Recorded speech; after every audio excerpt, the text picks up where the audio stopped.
Hi guys, எல்லாத்துக்கும் வணக்கம். Welcome to my channel. இந்த வீடியோவில் நம்ம என்ன பார்க்க போகிறோம் அப்படின்னா, ஸ்டாக் மார்க்கெட்டோட புரோக்கர்ஸ், அப்புறம் எக்ஸ்சேஞ்சுனா என்ன, புரோக்கரேஜ்னா என்ன, லிவரேஜ்னா என்ன, ஐபிஓனா என்ன, இந்த 5 கான்செப்டையும் ஸ்டெப் பை ஸ்டெப்பாக நம்ம பார்க்க போகிறோம். இதுக்கு முன்னாடி நான் ஃபினான்ஷியல் மார்க்கெட்னா என்ன அப்படின்னு சொல்லி ஒரு பேசிக்ஸ் வீடியோ போட்டிருப்பேன். அதை பார்த்துட்டு அதுக்கப்புறம் இந்த வீடியோக்கு வாங்க. ஏன் அப்படின்னா அதோட கண்டினியூஷன் தான் இந்த வீடியோ. ஒரு பிகினராக ஒரு ஸ்டாக் மார்க்கெட்டுக்குள்ளே வரீங்க அப்படின்னா ஃபஸ்ட்டு என்ன மாதிரி விஷயங்களை தெரிஞ்சுக்கணும் அப்படின்ற நோக்கத்தோடு தான் இந்த வீடியோ நான் ஸ்டார்ட் பண்ணிக்கிட்டு இருக்கேன். ஓகே, இப்போ நம்ம ஸ்டாக் மார்க்கெட்டோட புரோக்கர்ஸ்னால் என்ன அப்படின்றத பார்க்கலாம். வாங்க வீடியோக்குள்ளே போகலாம். ஒரு சின்ன எக்ஸாம்பிள் சொல்கிறேன். ஒரு பெரிய வெஜிடபிள் மார்க்கெட் இருக்குது, அதுக்கு ஒரு என்ட்ரி கேட் இருக்குது. ஓகேவா? அந்த கேட்டு வழியாக தான் நம்ம அந்த மார்க்கெட்டுக்குள்ளே போக முடியும். அதே மாதிரி தான் எங்கேயும் அந்த மார்க்கெட்டு தான் எக்ஸ்சேஞ்சு, இந்த கேட்டு தான் புரோக்கர். புரோக்கர் இல்லாமல் நம்ம மார்க்கெட்டுக்குள்ளே போக முடியாது. அதே கான்செப்ட் தான் எங்கேயும் ஸ்டாக் மார்க்கெட்டில் புரோக்கர் இல்லாமல் நீங்கள் உள்ளே போக முடியாது. நீங்கள் டைரெக்டாக போய் பர்ச்சேஸ் பண்ண முடியாது, பை பண்ண முடியாது, செல் பண்ண முடியாது, ட்ரேட் பண்ண முடியாது. இப்போது நீங்கள் ஸ்டாக் மார்க்கெட்டுக்குள்ளே வந்திருக்கீங்க. நீங்கள் ஒரு ஸ்டாக்கை நீங்கள் வாங்கணும். நீங்கள் ஏதாச்சும் ஒரு எஸ்பிஐ பேங்க்கு இல்லை ஏதோ ஒரு ஸ்டாக்கை நீங்கள் பை பண்ணுறீங்க.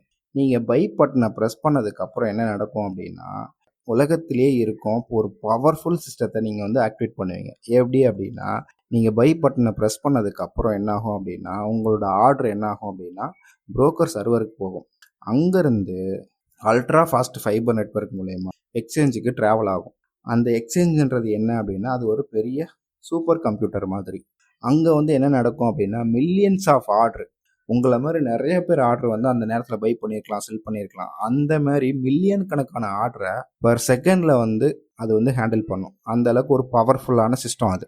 ஓகே, நீங்கள் பை பண்ண ப்ரைஸ் எக்ஸாக்டாக அதே நேரத்தில் யாராச்சும் செல் பண்ணியிருப்பாங்க. அதாவது நம்ம யாராச்சும் செல் பண்ணால் தான் நம்ம பையே பண்ண முடியும், யாராச்சும் பை பண்ணால் தான் நம்ம செல் பண்ண முடியும், நம்ம செல் பண்ணால் தான் யாராச்சும் பை பண்ண முடியும் மார்க்கெட்டில். ஓகே, அதே மாதிரி தான் இப்போ நீங்கள் பை பண்ணுறீங்க அப்படின்னா அதே நேரத்தில் யாராச்சும் செல் பண்ணாங்க அப்படின்னா உங்கள் 2 பேர் ஆர்டரையும் இன்ஸ்டண்ட்டாக மேட்ச் பண்ணும். இப்படி நடக்கிறதுக்கு பேர் தான் ட்ரேடிங். சரிங்களா? அப்போது எக்ஸ்சேஞ்சுனா என்னென்னு உங்களுக்கு புரிஞ்சிருக்கும்னு நினைக்கிறேன். புரோக்கர்னால் யாருன்னு உங்களுக்கு புரிஞ்சிருக்கும்னு நினைக்கிறேன். ஓகே, இப்போ நெக்ஸ்ட் நம்ம பார்க்க போகிறது என்ன அப்படின்னா ஐபிஓ. ஐபிஓனா என்ன அப்படின்றத பார்க்கலாம் வாங்க. இப்போது ஐபிஓ அப்படின்னா என்ன அப்படின்னு பார்த்தோம் அப்படின்னா, நீங்கள் ஒரு கம்பெனி நடத்துகிறீங்க. சரிங்களா? நீங்கள் ஒரு கம்பெனி நடத்துகிறீங்க, உங்களுக்கு ஃபண்டு தேவைப்படுது அந்த கம்பெனியை நெக்ஸ்ட் லெவல் கொண்டு போகிறதுக்கு.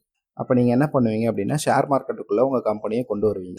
அதுக்கு நீங்கள் என்ன பண்ணணும் அப்படின்னா, சிபி கிட்ட அப்ரூவல் வாங்குவீங்க. சிபி உங்களோட கம்பெனி சேஃப் தானா, ஃபினான்ஷியல் எல்லாம் கிளியராக இருக்கா, எல்லாமே செக் பண்ணதுக்கப்புறம் அவங்க அப்ரூவல் கொடுப்பாங்க. அப்ரூவல் அவங்க கொடுத்ததுக்கப்புறம் என்ன ஆகும் அப்படின்னா, ஐபிஓவில் ரிலீஸ் ஆகும். ஸ்டாக் மார்க்கெட் புரோக்கர் மூலயமா ஐபிஓவில் ரிலீஸ் ஆகும். அப்போ அதுக்கான நோட்டிஃபிகேஷன் எல்லாத்துக்கும் வரும். ஸ்டாக் மார்க்கெட்டில் யாரெல்லாம் அக்கௌண்ட் வச்சுருக்கவங்க, அதுக்கப்புறம் நியூஸ் பார்க்குறவங்க, ஸ்டாக் மார்க்கெட் ரிலேட்டடாக நியூஸ் பார்க்குறவங்களுக்கு எல்லாமே இந்த கம்பெனி ஐபிஓவில் ரிலீஸ் ஆயிடுச்சு அப்படின்னு சொல்லி அனௌன்ஸ்மெண்ட்டு வரும். அப்படி அனௌன்ஸ்மெண்ட் வந்ததுக்கப்புறம் என்ன ஆகும் அப்படின்னா, எல்லாரும் அந்த கம்பெனியோட ப்ராடக்ட்டு என்ன ஏது எல்லாமே அனலைஸ் பண்ணுவாங்க. பண்ணதுக்கப்புறம் இந்த கம்பெனி நெக்ஸ்ட் லெவல் போகும் அப்படின்னு சொல்லிட்டு எல்லோரும் பர்ச்சேஸ் பண்ணுவாங்க.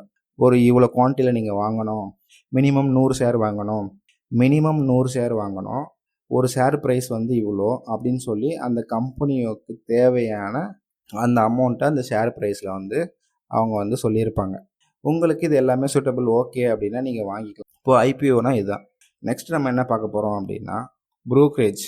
இப்போது ஸ்டாக் மார்க்கெட்டில் புரோக்கரேஜ் அப்படின்னா என்ன அப்படின்னா, நீங்கள் ஏதாச்சும் ஒரு ஸ்டாக் பை பண்ணுறீங்க, செல் பண்ணுறீங்க அப்படின்னா அதுக்கு சம் கமிஷன் நீங்கள் புரோக்கர் கொடுக்கணும். அதுதான் புரோக்கரேஜ். நீங்கள் டெலிவரி மெத்தட், அதாவது நீங்கள் சொந்தமாக ஒரு கம்பெனியோட ஸ்டாக்கை வாங்கி நான் ஹோல்ட் பண்ண போகிறீங்க அப்படின்னா புரோக்கர் சைட்லேருந்து எந்த சார்ஜஸும் இல்லை, ஃப்ரீ தான். ஆல்மோஸ்ட் எல்லா புரோக்கர்ட்டையுமே ஃப்ரீ தான். ஆனால் மற்றது பார்த்திங்கன்னா இந்த exchange transaction charge, clearing charge, goods and service tax, stamp duty அப்படின்னு ஒரு 4-5 சார்ஜஸ்லாம் வரும். அதெல்லாம் கொஞ்சம் கம்மியாக தான் இருக்கும் நீங்கள் வாங்குகிற ஆர்டரை பொறுத்து. அப்புறமேட்டு இன்ட்ராடே ஆப்ஷன் ட்ரேடிங்லாம் பண்ணுவாங்க. அவங்களுக்குலாம் ஒரு ஆர்டருக்கு நீங்கள் பை பண்ணும்போது 20 ரூபா பிடிப்பாங்க, செல் பண்ணும்போது 20 ரூபா பிடிப்பாங்க. நீங்கள் இதில் முக்கியமான விஷயம் என்ன அப்படின்னா நீங்கள் பை பண்ணுறீங்க, செல் பண்ணுறீங்க, நீங்கள் ப்ராஃபிட் பண்ணுறீங்க, லாஸ் பண்ணாலும் புரோக்கரேஜ் கண்டிப்பாக கொடுத்தே ஆகணும். ஓகே, நெக்ஸ்ட்டு நம்ம லிவரேஜ்னால் என்னென்னு பார்க்கலாம். லிவரேஜ் அப்படின்னா ஒரு எக்ஸாம்பிள் சொல்கிறேன். உங்கள்கிட்ட ஒரு 1000 ரூபா தான் இருக்குது. ஓகே, நீங்கள் டெலிவரி மெத்தடில் லிவரேஜை யூஸ் பண்ண முடியாது. அதாவது நீங்கள் ஓனாக வந்து நான் ஒரு இன்வெஸ்ட்மெண்ட் பர்பஸ்க்காக இந்த கம்பெனியோட ஸ்டாக்கை நான் வாங்கி வச்சுக்கிறேன், நான் வந்து ஒரு 1 இயர் ஹோல்டு பண்ண போகிறேன், ஒரு 6 மந்த் ஹோல்டு பண்ண போகிறேன் அப்படின்னா உங்களுக்கு லிவரேஜ் கிடையாது. அந்த ஸ்டாக்கோட ஷேர் ப்ரைஸ் எவ்வளவோ நீங்கள் அவ்வளோ கொடுத்து தான் வாங்கி ஆகணும். இன்ட்ராடே பண்ணுறவங்க, ஆப்ஷன் ட்ரேடிங் பண்ணுறவங்க, ஃபியூச்சர் ட்ரேடிங் பண்ணுறவங்க அவங்களுக்கு லிவரேஜ் வந்து இருக்குது. அப்போது ஸ்டாக் மார்க்கெட்டில் யார் லாஸ் பண்ணுறான்றது இந்த லிவரேஜ் மூலியமாகவே உங்களுக்கு தெரிய வரும். இந்த லிவரேஜ் மெத்தடில் ஆப்ஷன் ட்ரேடிங் பண்ணுறவங்க, இன்ட்ராடே ட்ரேடிங் பண்ணுறவங்க, ஃபியூச்சர் ட்ரேடிங் பண்ணுறவங்களுக்கு தான் இந்த பிரச்சனையே ஆரம்பிக்கும். மார்க்கெட்டில் போய் நான் லாஸ் ஆகிட்டேன் அப்படின்ற பிரச்சனையே இங்கே தான் ஆரம்பிக்கும். எப்படி அப்படின்னு வச்சுங்களேன், உங்ககிட்ட ஒரு 1000 ரூபா பணம் இருக்குது, சரிங்களா? இப்போ வந்து நீங்கள் ஒரு ஆப்ஷன் ட்ரேடிங் பண்ணுறீங்கன்னா ஒரு லாட் வாங்கணும் அப்படின்னு சொல்கிறான். எப்படின்னா ஒரு 10,000 ரூபாய்க்கு நீங்கள் வந்து கம்பல்சரி வாங்கணும் அப்படின்னு சொல்கிறான். ஆனால் உங்ககிட்ட 1000 ரூபா தான் இருக்குது. புரோக்கர் என்ன சொல்லுவான் அப்படின்னா, நான் உனக்கு 9,000 ரூபா தரேன், நீ 1000 ரூபா போட்டு 10,000 ரூபாய்க்கு நீ வாங்கு அப்படின்னு அவன் கொடுத்துருவான். ஓகேவா? நீங்கள் அனலைஸ்லாம் பண்ணிட்டீங்க, அதாவது நீங்கள் பை பண்ண போகிறீங்க, அதாவது மார்க்கெட் மேலே போகுது அப்படின்னு நீங்கள் ஒரு என்ட்ரி எடுக்கிறீங்க. என்ன ஆகும் அப்படின்னா, நீங்கள் பை பண்ணதுலேருந்து ஒரு 10 பாயிண்ட் மேலே போகுதுன்னு வச்சுக்கோங்களேன், உங்களுக்கு ஒரு 2,000 ரூபா 3,000 ரூபா ப்ராஃபிட் வருதுன்னு வச்சுக்கலாம். எப்படி 10 பாயிண்ட் மேலே போனாலே உங்களுக்கு 2,000 ரூபா 3,000 ரூபா ப்ராஃபிட் வரும். ஓகேவா? நீங்கள் க்ளோஸ் பண்ணிடுறீங்க, அப்பாடா ப்ராஃபிட் வந்துருச்சுன்னு சொல்லிட்டு.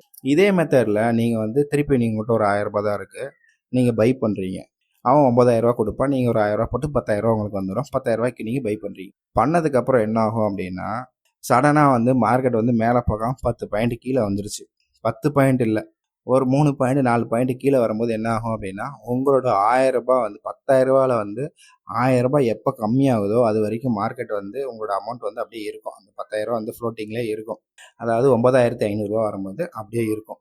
மார்க்கெட்டில் நீங்கள் அப்படியே ரன் ஆகிட்டே இருக்கும். நீங்கள் வேணான்னா க்ளோஸ் பண்ணிட்டு 500 ரூபா லாஸோட வெளியே வந்துடலாம். இல்லை மேலே தான் போகும்னு சொல்லி நீங்கள் அப்படியே உட்காந்துருக்கீங்கன்னு வச்சுக்கோங்க. என்ன ஆகும் அப்படின்னா, 10,000 ரூபாயில இருந்து 9,500 ரூபா அப்படி வரும். 9,600 ரூபாய், 700 ரூபாய், 800 ரூபான்னு வந்து அந்த 1000 ரூபாய் நீங்கள் போட்ட அந்த 1000 ரூபாய் வந்து முடியும் போது அவனே க்ளோஸ் பண்ணிடுவான். அவன் போட்ட 9,000 ரூபாய் அவன் எடுத்துக்குவான். நீங்கள் போட்ட 1000 ரூபாய் லாஸ், நீங்கள் வீட்டுக்கு போகலாம் அப்படின்னு சொல்லி அவன் அனுப்பிச்சி விட்ருவான். ஓகே, அப்போது லிவரேஜை வந்து நீங்கள் எப்படி யூஸ் பண்ணணும் அப்படின்னா, நீங்கள் உங்களுக்கு நல்ல ட்ரேடிங் தெரியும், பக்காவான அனலைஸ் நான் பண்ணுவேன், ஏகப்பட்ட எக்ஸ்பீரியன்ஸ் இருக்குது அப்படின்னா நீங்கள் லிவரேஜ் யூஸ் பண்ணி சின்ன அமௌண்ட்டை வச்சு பெரிய பெரிய ட்ரேடிங் பண்ணி 1000 ரூபா வச்சு 1,00,000 ரூபா நீங்கள் சம்பாதிக்கலாம். நெக்ஸ்ட் வீடியோ நம்ம என்ன பார்க்க போகிறோம் அப்படின்னா, ஆர்டர்ஸ். நீங்கள் ஒரு பை ஆர்டர் எப்படி பண்ணலாம், செல் ஆர்டர் எப்படி பண்ணலாம், லிமிட் ஆர்டர்ஸ்னால் என்ன அப்படின்னு சொல்லி ஆர்டர்ஸ் பற்றி எல்லா டீட்டெயிலாக வந்து நெக்ஸ்ட் வீடியோவில் நம்ம பார்க்கலாம். தேங்க்யூ ஃபார் வாட்சிங்.